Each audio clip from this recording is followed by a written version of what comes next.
Evelyn to Philip, June 26, 1944. My dearest Phil, I was sorry to have cut yesterday's letter short, but I'm sure you would have preferred to have me take in the movie.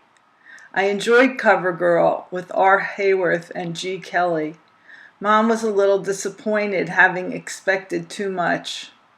I think you saw it a long time ago. I was very tired and almost fell asleep at the movies. I didn't get to bed till 12, so I'm fairly tired again.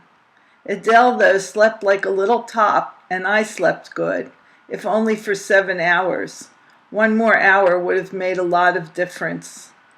Today I received your letter of June 14th, the one in which you mentioned visiting Evelyn.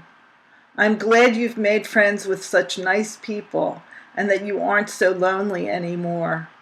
I guess you know by now that June 14th was a big day for us too. You write so nicely, honey, giving every detail. Sometimes I wish I could write that way, for there is so much I know I could tell you. I could if I were able to write for a few hours without these constant interruptions. If ever you hear someone called Daddy, it's Adele, for she calls you many times. I'm of the opinion that she knows you exist and is looking forward to seeing you. When I ask her if she wants Daddy to come home, she gives out with a quick yes. Tony and Anne familiarized the baby with Tony by getting him to understand that his picture and him were one and the same. I feel sure she'll know you or get to know you almost instantaneously. Come, oh, happy day. Adele says such things as dish, water, ears, eyes, chin, nose, toes, knees. In fact, she knows the name of every part of her body up to her curls.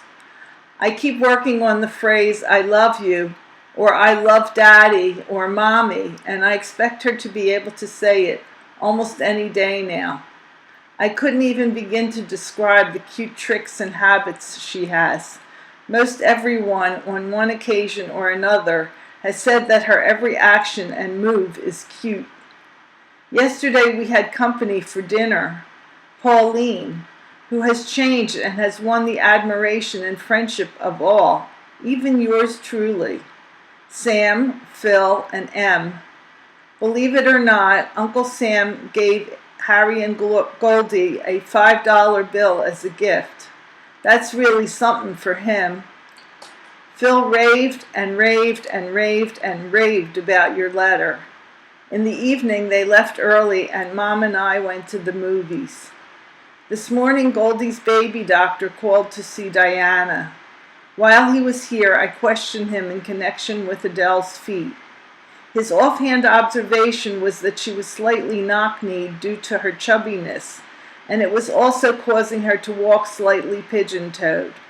She is kind of chubby near the knees, as you will note in her snaps, and it's just possible that when the chubbiness disappears, she will walk perfectly straight.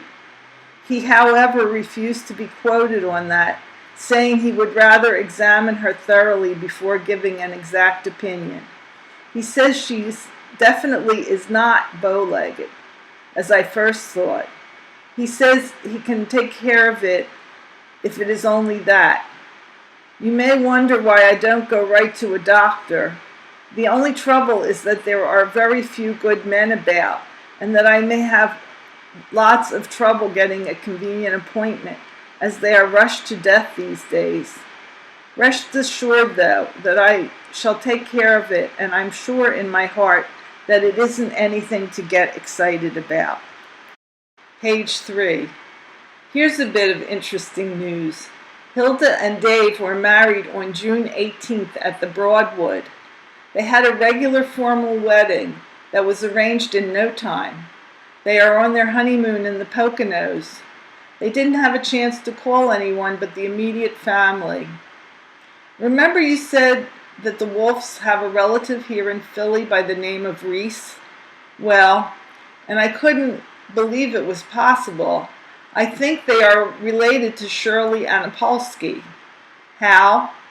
Well, do you remember the night Max Reese, Shirley's husband now, drove us down to see Hilda and Dave. Well, I think the people you mentioned are her husband's relatives, because she seemed familiar with the name and the antique business. She said she would call her in-laws tomorrow and let me know for sure.